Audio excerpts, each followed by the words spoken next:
For the repair of the accommodation alarm panel and basic alarm panel, the following procedures were necessary. Replacement of various electronic components and general cleanup of the unit. For testing, we use 24-volt DC power supply. We connect the alarm panel to the supply and observe that the unit reacts. No further testing is possible due to the absence of additional units.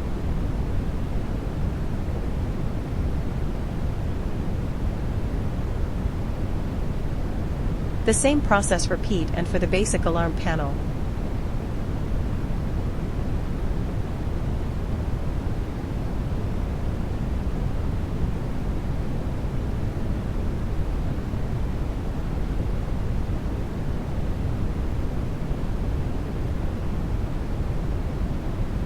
It is now clear that the accommodation alarm panel and basic alarm panel are working successfully and are ready to be delivered to the client.